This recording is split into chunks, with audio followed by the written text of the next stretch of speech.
मोदी तेरी कब्र खुदेगी कहने वाले लोग आज खुश हैं। जिस जेएनयू में मोदी तेरी कब्र खुदेगी, मोदी तुम यहीं जलोगे, मोदी तुमको दफनाएंगे, मोदी नरभक्षी है, ऐसा कहने वाले समाज के लोग आज खुश हैं। और इसके पीछे सबसे बड़ी वजह आपको पता है क्या है? यूजीसी। जिस यूजीसी की वजह से नरेंद्र मोदी का कोर वोटर जो जनरल जाति के लोग हैं, जो पिछड़े वर्ग के लोग हैं, सारे लोग नाराज चल रहे हैं। और इस नाराजगी के पीछे की सबसे बड़ी वजह जानते हैं क्या है? सिर्फ और सिर्फ यूजीसी। यूजीसी एक ऐसा कानून आ गया है जिसमें अब जनरल जाति के बच्चे अपराधी बनेंगे, जनरल जाति के बच्चे जो है उग्रवादी बनेंगे। और इसका सबसे बड़ा कारण सिर्फ और सिर्फ बीजेपी की सरकार है।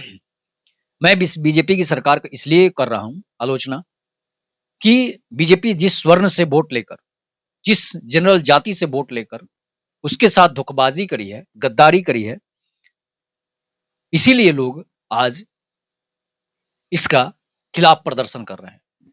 जो मोदी का कोर वोटर है, ये मोदी तूने क्या किया? अपने ही सरकार के खिलाफ, अपने ही सरकार के लोगों के खिलाफ, अपने ही समर्थकों के खिलाफ एक ऐसा कानून ला दिया जो काला कानून बन गया, जो तुम्हारे गले की हड्डी बन गई।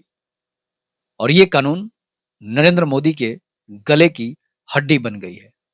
इसलिए गले की हड्डी बन गई है, ये कानून 2016-2018 में संशोधन हुआ था इस कानून में।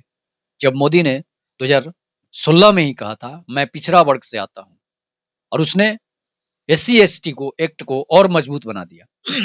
उसके बाद 2016-18 में यूजीसी को भी मजबूत किया, एससी एसटी एक्ट को मजबूत किया, और आज फिर उसे जब लगा कि हिंदू मुस्लिम से लोग अब उब चुके हैं, अब इससे वोट मिलने वाला नहीं है, इससे कम सीट आ गया है, इस वजह से अब हिंदू मुस्लिम छोड़कर अब जातियों में लड़ाया जाए। जिस देश के लिए स्वर्णों ने अपनी बलिदानी दी है, कुर्बानी दी है, करोड़ों लोग मारे गए हैं, महिलाएं शहीद हुई हैं, जिन स्वर्णों की, उन स्वर्णों को आप हाशिए पर ले जा रहे हैं। आप हिंदू हिंदू चिल्लाते हैं, मैं हिंदू हूं कहते हैं, और आज इस यूजीसी कानून में जो कोर हिंदू है, जो रियल हिंदू है, उसे ही आप साइड कर रहे हैं। अब मुसलमानों को ले रहे हैं, उसमें ईसाई को ले रहे हैं, बौद्ध को ले रहे हैं, सिख को ले रहे हैं, जैन को ले रहे हैं। और सबसे बड़ा आपका वोटर सबसे बड़ा नफरती कैसे बन गया? स्वर्णों से इतनी जलन क्यों है नरेंद्र मोदी को? आखिर जलने के पीछे की बड़ी वजह क्या है? एक ही वजह हो सकती है, सिर्फ और सिर्फ योगी आदित्यनाथ। लगता है नरेंद्र मोदी की सरकार को कि हमारे ओहदे पर योगी आदित्यनाथ पहुंच चुके हैं। अब लोग उनको पसंद करने लगे हैं, जनता उनको चाहने लगी है, इसलिए कि योगी प्रखर हिंदूवादी नेता हैं, प्रखर राष्ट्रवादी नेता हैं, उनके खून में राष्ट्रीयता झलकती है। जो बाय बर्थ राष्ट्रवादी हो, तो मोदी और अमित शाह की कुर्सी हिलते हुए नजर आ रही है। जिस वजह से इन लोगों ने सोचा कि अगर हम यूजीसी एक्ट ला देते हैं और उसमें स्वर्णों को सीधा जो है अलग कर देंगे, स्वर्णों को सीधा जो है भारत से अलग कर देंगे, मतलब काट देंगे भारत से, उसे खत्म कर देंगे उसे भारत से, तो शायद योगी आदित्यनाथ प्रधानमंत्री नहीं बने। लेकिन इसके बावजूद भी 2027 में योगी चुनाव हार जाए और वो प्रधानमंत्री के दावेदार नहीं बने, लेकिन उत्तर प्रदेश में 33% स्वर्ण जाति हैं और योगी की कुर्सी हिलने वाली नहीं है। गलत करेंगे विनाश काले विपरीत बुद्धि, आपने गीता में सुना होगा। अब कहा जाता है कि जिन्हें खून की लत लगाई वही दौरे काटने। स्वर्णों ने जिनको खून पिला पिला के, अपना रक्त पिला पिला के इतना बड़ा पद दिया, प्रधानमंत्री तक पहुंचाया, वही प्रधानमंत्री आज उन्हीं स्वर्णों को काटने चला है। उसी स्वर्णों को काट कर खाने चला है, उसी स्वर्णों को बर्बाद करने चला है। तो ये विषैले सांप की तरह है।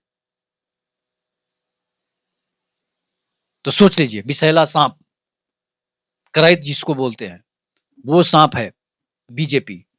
और वही बीजेपी आज स्वर्णों को काटने की फिराक में है, उसे देश से बांटने की फिराक में है।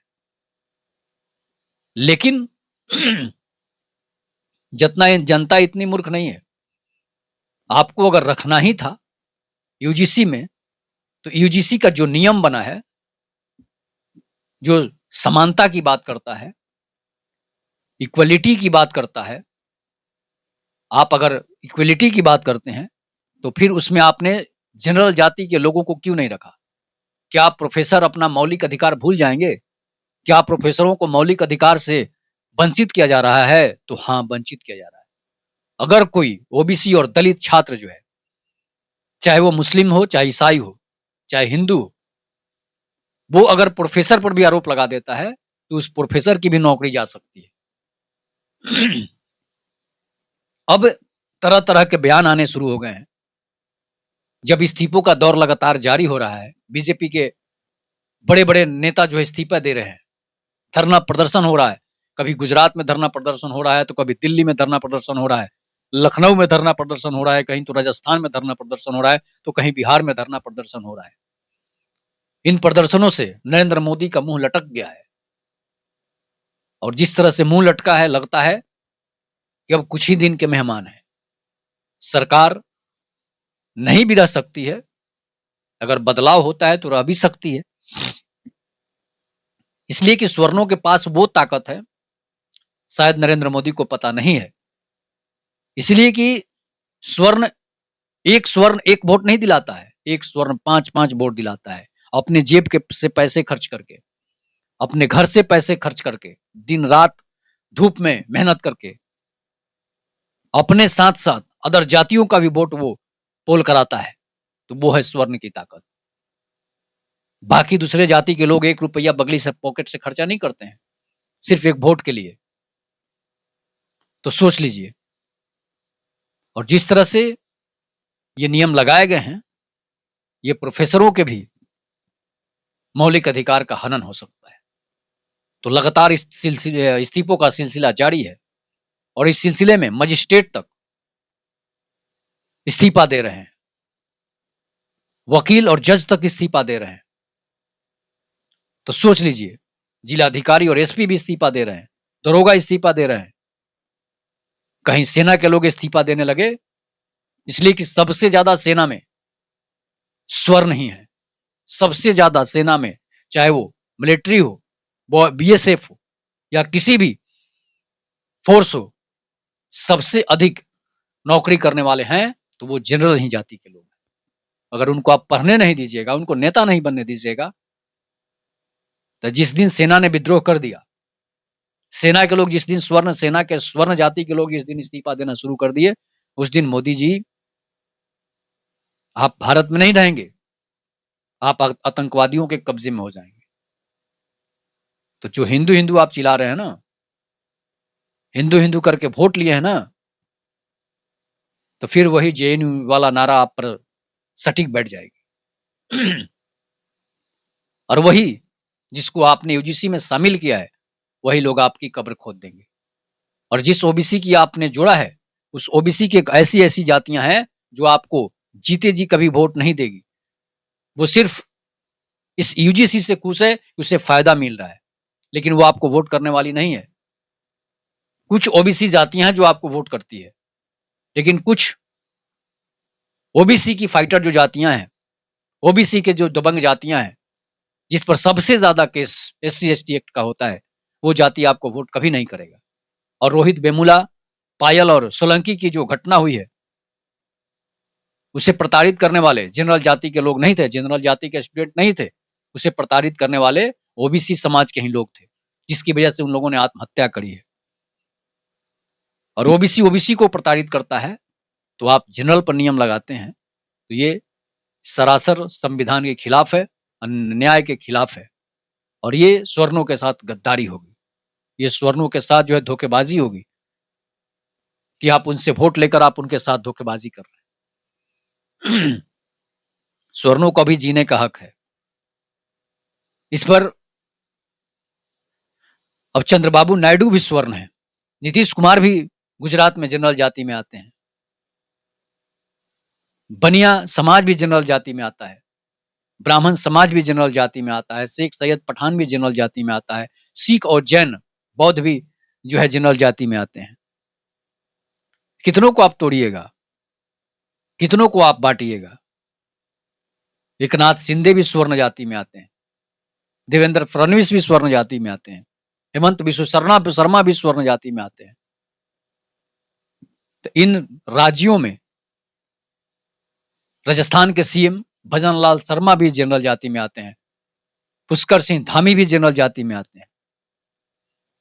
इन राज्यों में आपकी सीटें जो है ना लोकसभा की 0 हो जाएंगी और 2029 में आपका सपना रह जाएगा। इसीलिए सूत्रों के हवाले से जो खबर आई है उसमें मोदी की पार्टी में बड़ी टूट होने वाली है और इस यूजीसी के नियम के खिलाफ जो सूत्रों के हवाले से खबर आई है, जदयू भी नाराज चल रही है, उपेंद्र कुशवाहा भी नाराज चल रहे हैं, चंद्रबाबू नायडू भी नाराज चल रहे हैं, एकनाथ शिंदे भी नाराज चल रहे हैं और बीजेपी नेताओं का लगातार इस्तीफा जारी है। इसी से आप अंदाजा लगा सकते हैं कि आपने खुद अपनी कब्र खोद ली है। आप कैसा नियम बना दिए, कैसा कानून ला दिए कि आपके लोग ही आपकी कुर्सी के दुश्मन बन गए हैं, आपकी पार्टी के दुश्मन बन गए हैं। आप ही के लोग आपके पुतले जला रहे हैं, आप ही के लोग आपके फोटो और जो है आपके चित्रों पर जूते की माला पहना रहे हैं। ये कौन सा नियम ला दिए, ये कौन सा कानून बना दिए आप?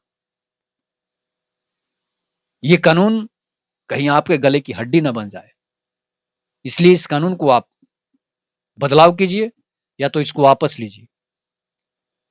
कुछ ऐसे भी नेता हैं आपके, शिक्षा मंत्री धर्मेंद्र प्रधान कह रहे हैं इसमें किसी के साथ भेदभाव होने वाला नहीं है, लेकिन फिर आपने ये कानून लाया ही क्यों? क्या जरूरत थी? जो लोग जातिवाद मिटाने की बात कर रहे हैं, लोग जातिवाद खत्म करने की बात कर रहे हैं और आप जातिवाद को बढ़ाने के लिए कानून ला रहे हैं। तो आपकी मानसिकता बैल बुद्धि की हो गई है, भैंस चरने चली गई है, भैंस चराने चली गई है, या फिर आप वही राहुल गांधी की तरह हो गए हैं जो जी में आता है बोलते रहते हैं। तो इस पर आपको सुधार करने की जरूरत है। अगर नहीं करते हैं तो 2029 क्या, 2026, 2027 आपकी कुर्सी पर खतरा है। अब हिंदू खतरे में नहीं है, अब मोदी की कुर्सी खतरे में हो जाएगी। इसलिए कि जितने भी सांसद जीते हैं, 545 सांसद जो जीते हैं ना, उसमें 45% से अधिक स्वर्ण जाति के सांसद हैं, जनरल जाति के सांसद हैं। तो आपकी कुर्सी कहां रह जाएगी? भले ही वो डर से नहीं बोल रहे हो, लेकिन टिस उसके अंदर भी है, टिस उसके दिल में भी है, उसके मन में भी है। आप किसी के बच्चे का भविष्य बिगाड़ नहीं सकते हैं। अगर नहीं बना सकते हैं तो बिगाड़ नहीं सकते हैं। भगवान देखते हैं, जिस भगवान श्री राम का मंदिर का आपने उद्घाटन किया है वो भी देख रहे हैं और वो अन्याय बर्दाश्त नहीं करेंगे। इसलिए आपकी कुर्सी जा सकती है। इसलिए समय रहते आप सचेत हो जाइए।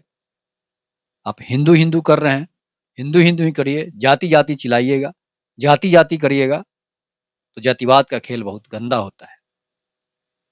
आप किसी को अपराधी मत बनाइए। इसलिए इस कानून को वापस लीजिए, नहीं तो आगे आप ये देखते रहिए आपकी क्या स्थिति होती है। आप कुर्सी पर रह पाते हैं या फिर कोई तीसरा बैठता है। इस पर आप लोग अपनी प्रतिक्रिया जोड़ दीजिएगा। तब तक के लिए नमस्कार। जय हिंद, जय भारत, जय श्री राम।